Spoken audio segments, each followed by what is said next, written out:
Hey everyone, DJ here. This is the Jumbo Commander YouTube channel, and today I want to talk about the most hyped cards from the upcoming Lord of the Rings set. Pre-orders are going on right now, and there's a lot of people excited about a lot of different cards, but what are the cards that people are most excited about that they're buying right now, and should you be buying those cards too? I scoured the most popular sites to find the cards that you might be interested in. Sites like Cool Stuff Inc., the sponsor of the Jumbo Commander YouTube channel. And if you use the coupon code JUMBO5 to get some of these Lord of the Rings cards, you're going to save 5% off your order. Thanks, Cool Stuff Inc. All right, let's get into some of the most hyped cards of this upcoming set.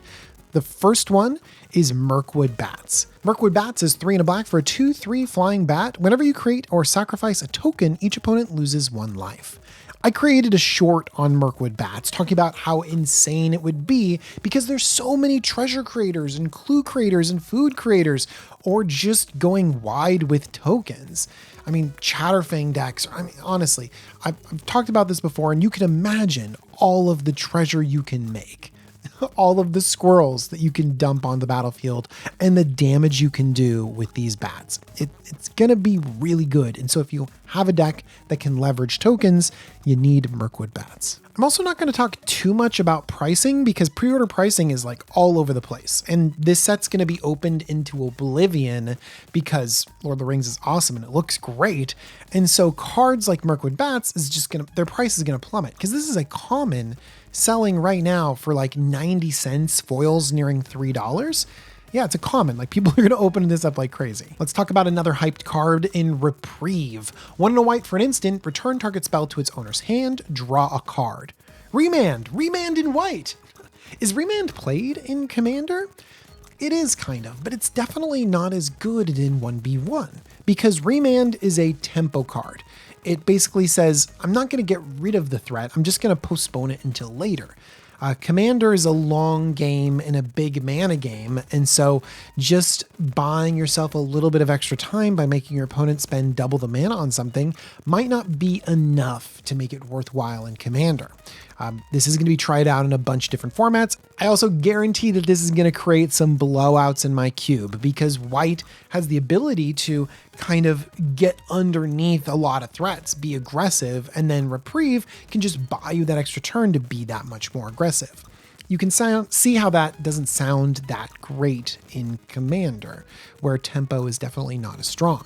Reprieve does replace itself. It's going to feel really good to reprieve that Cyclonic Rift that someone tapped out for and buy yourself another turn when you haven't lost any card advantage. Next, we have a card that has been pre-ordered like crazy and is one of the most expensive cards from the set. It's Orcish Bowmasters. This is one that we need to pay attention to. 1 and a black for a 1/1 Orc Archer with Flash. When Orcish Bowmasters enters the battlefield, and whenever an opponent draws a card except the first one they draw in each of their draw steps, Orcish Bowmasters deals 1 damage to any target, then amass Orcs 1. So remember, amass is the same thing where you create a token that's a 0/0 with that many +1/+1 counters on it. So this will make a 1/1 Orc army. So at its baseline, this flashes, is a 1/1, creates another 1/1, and deals a damage, allowing you to pick something off that's kind of important. But yeah, that's on its face just really solid. But then when you add in all of the utility, when opponents overdrawn Commander, then this becomes fantastic. This is whenever an opponent draws a card except for the first one they draw each of their draw steps. So that means when they're drawing those extra cards, you're pinging things down and creating orcs or making your orcs bigger. That's really good, especially in a format where card draw is so critical. Also, I don't think that Orcish Bowmasters has to be this lightning rod where people need to kill it. It's the kind of draw punishment that people can get behind, that people are okay with. It's not like Narset that shuts down your drawing. For example, I can see Orcish Bowmasters going this way. Someone sitting there with their Brainstorm in hand, not wanting to cast it and give you 3 Orcish Bowmaster triggers. And then you're like, hey, just cast it, why don't you? And then I'll take out so-and-so's mana dorks. That just sounds great. So someone just draws the card they want to draw anyways, and you go, goodbye Llanowar Elves, goodbye Elvish Mystic, and 1 to your face, and then create more orcs. I mean, it's just value. It's so much value. And I really like that it has that little bit of incremental value punishing your opponent's draws, because there's a lot of card draw in Commander. Like I said before, I'm not going to focus too much on the pricing, but this is a $25 rare in the set.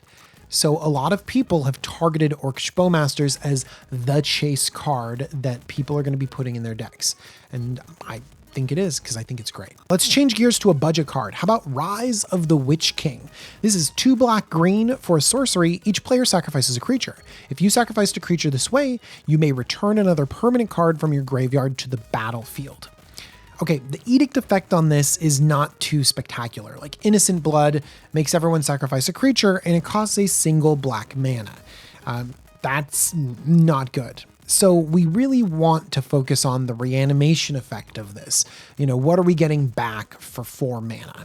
And I do like the fact that we're getting back any permanent. You know, just the flexibility of being able to get back a land. Hey, everyone edict something, I ramp myself, solid. But also you have the outs of getting a Bolas's Citadel, or, you know, your Cruel Reality. Cruel Reality? That's a card, right?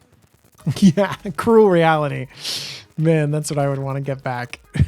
Honestly, there's lots of things that you can get back. The Planeswalkers, artifacts, enchantments, battles. But that's the point. It's that the flexibility that you can bring anything relevant back again is going to be really good. And when you compare it to other reanimation effects that can be really pricey, like the classic Reanimate, it's kind of expensive. And so having Rise of the Witch King be a budget option that's also pretty flexible, that also helps you manage the battlefield, I think that a lot of Commander players are going to try this out. All right, next I want to talk about Delighted Halfling. It's a single green for a 1/2 Halfling Citizen. Tap, add a colorless. Tap, add 1 mana of any color. Spend this mana only to cast a legendary spell. That spell can't be countered. This is just great. It's a mana dork.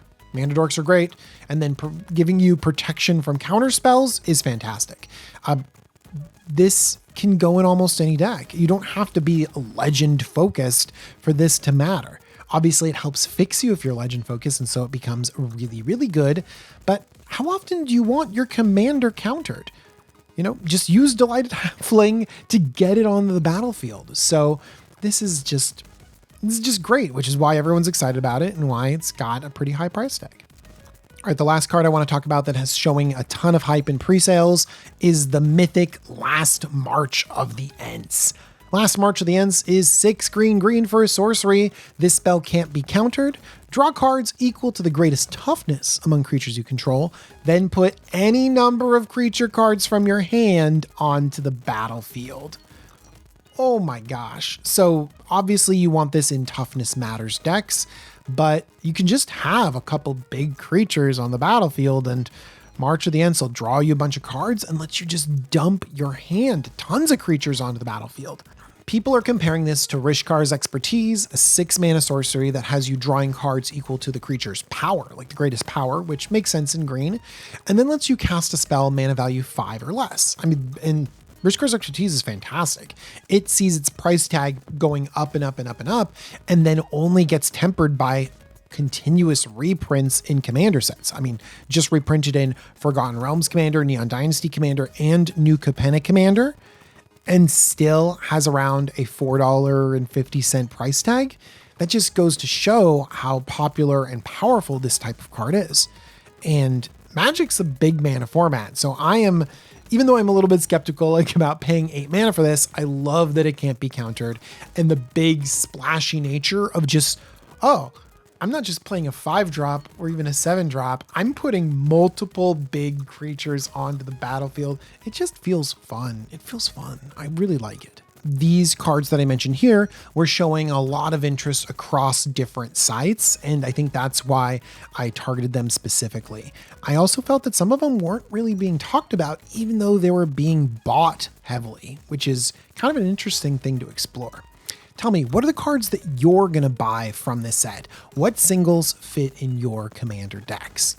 I want to thank Cool Stuff Inc. once again. Remember, they sell these cards right now, and if you go over there and buy them, use the coupon code JUMBO5 because that's going to save you 5% off your order. I also want to thank my patrons. They're amazing, but thank you so much for watching, and I hope you're enjoying this content on Lord of the Rings. Bye, everyone.